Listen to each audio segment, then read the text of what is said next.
Welcome to Hanover Fair 2014.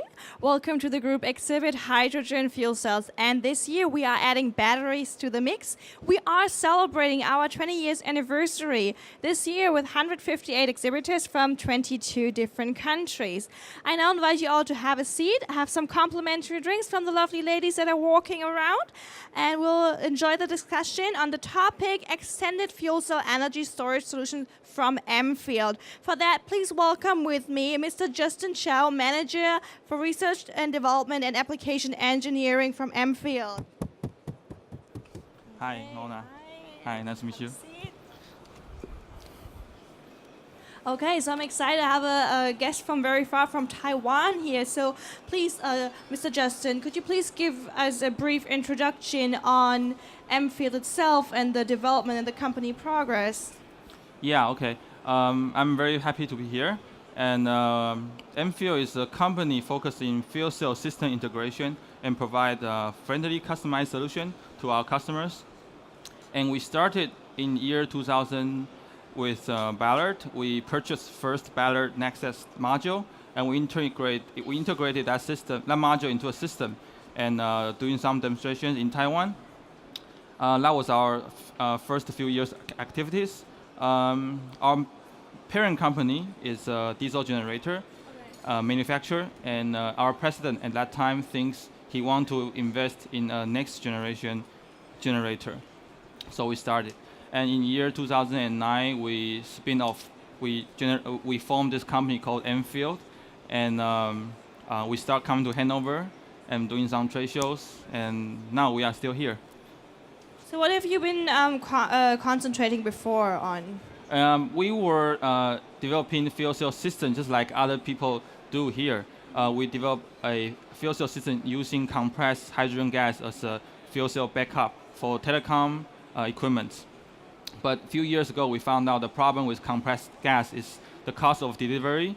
It's very high. 70% of the cost is coming from delivery. And there's also a problem dealing with rental of cylinders. So even if you put many cylinders on site, you have to pay high operating cost. So it doesn't help the telecom operators to save battery and save generator cost.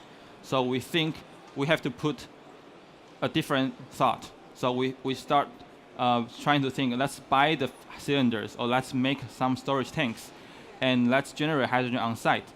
So we work with ACTA and also work with our customers worldwide to try to make a solution that we put hydrogen, fuel cell, and electrolyzer, and also will provide different kinds of hydrogen storage solutions, trying to come out a product. And this is a product, the baby sitting here is a 2 kilowatt with 8 kilowatt hour of energy stored in a solid state metal hydride, and it can give power just anywhere you want. Yeah. So let's have a look at your product. Maybe we can go downstairs. What did you bring here today? You called this your friend in our pre-talk. So what can your friend do? Basically, at home or in a remote location like an isolated home, you probably will have solar or wind energy, but you need a battery to save it. But sometimes when you have too much batteries, you have to put more energy to keep the battery cool or keep the battery warm. So hydrogen is okay. You can store hydrogen in any temperature. Okay, and this system is provide AC power output. Okay. So we can make a coffee by, here Italian coffee machine. Oh, that's lovely. Is anybody hungry for coffee here? Some volunteer? Oh, I see somebody who wants coffee. Okay, that's perfect. So let's try to make coffee. Yeah. So when we press the machine, the system start taking some energy. The problem with dealing AC load is that you have transient current up and down. And we have to design a system that can at least make the coffee machine works to provide take the energy and generate coffee, make coffee. So now it's making coffee. And what else can you do? I see you have cables here. What is that for? My cell phone. This is a very small consumption, but people who want to carry their phone around, maybe they are out of energy or that. Because right now smartphone takes too much consume too much energy during the internet surfing. Yeah. So you need to charge your phone all the time, right? So if I come by and when my phone is dead, how long will it take until my phone is charged? It depends on the current output from the from the USB. Right now, the maximum is about 1 or 2 amps. So it still takes some time, but at least you get some power from for your home. For That's your phone. fantastic. So you brought everything you need. Got coffee, got your phone charger, Yeah. and I thought I will bring this. Maybe you want to be the server for the booth or this one? Yeah. We can make another one. It's okay. Yeah. We have plenty of coffee. That's fantastic. Yeah. Okay, what we want to discuss the what's behind here. So you mentioned already you're concentrating on a special kind of fuel cell architecture. Do you want to elaborate on that? Yeah. Do you want to go back? Okay. Sure. So we are currently using.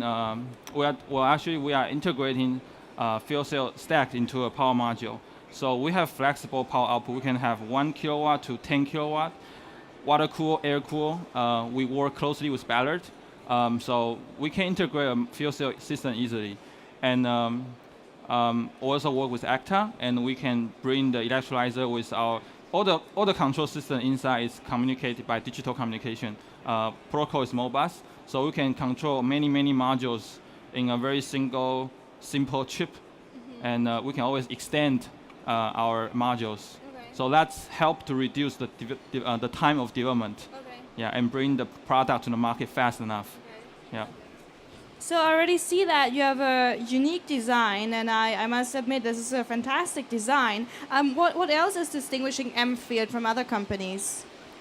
I think we are not a strong fuel cell system maker worldwide, but we try to listen to our customers, and we try to work with them closely, and we try to provide them very fast and prompt engineering service or product. I think this is our advantage. And in the other hand, in Taiwan, we are the only fuel cell system makers who apply for CSA fuel cell certification. So what kind of certification is that? It's called FC1 2012. Right now it's 2014 already. It's a standard for fuel cell system that most of the fuel cell makers will have to apply this safety strategy to make your product safe enough to protect the user. And you have to spend efforts making redundancy protections in the system and consider a lot and make a lot of paperwork and to make sure the product can meet the CSA and CE and UL certification. Yeah, so we are the only one company in Taiwan who spent effort and get this in 2 years ago. Okay, so your product is certified. Are there any markets that you're trying to hit, or which markets do you focus on? Yeah, we are here, so of course we are aiming for the European market. The reason is that I think European has a surplus of solar and wind energy in some seasonal time. Okay, in the winter or in the summer, you get some energy from your green renewable energy. And nowadays, solar panels are very readily available, but then people are thinking about storing the energy. Like people are talking about the power to gas solution. That's for the big scale. But we're trying to aim for small scale, like telecom towers. They need 3 kilowatt or 5 kilowatt power output and maybe 24 hours or 40 hours of storage. If you use batteries, then the problem is that you have to put many battery streams.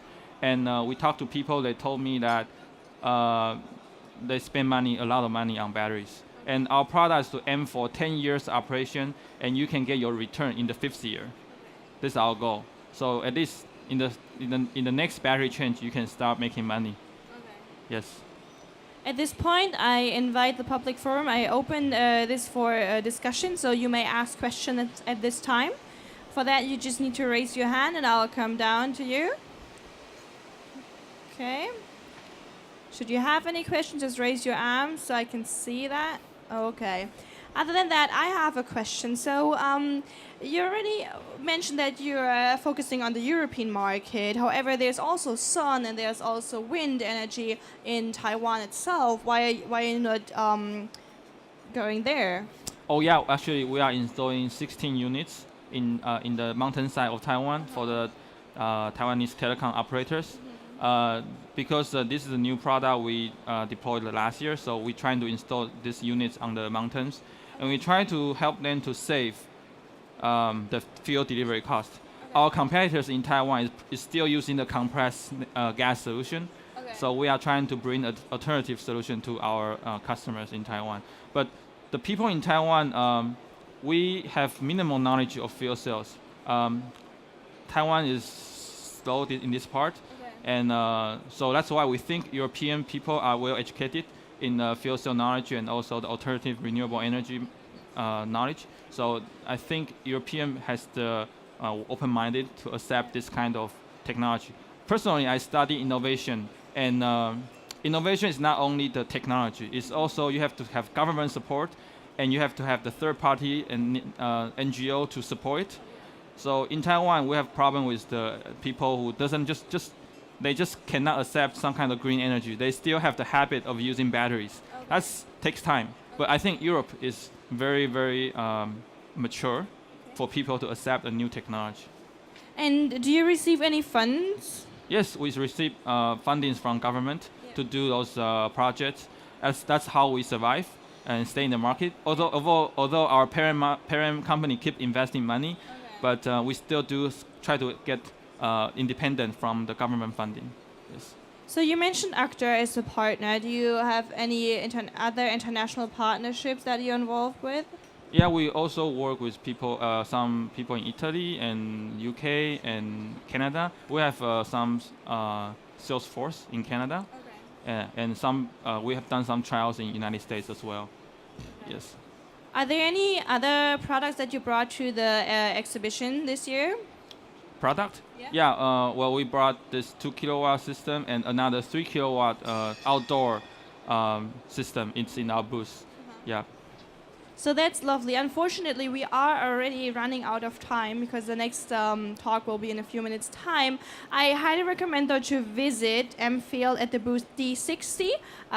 They have another so-called friend there to visit. I visit the product already. It's very nice to look at and very friendly team from Mfield. So thank you again for the talk. It was a pleasure to meet you, and thank you. My pleasure.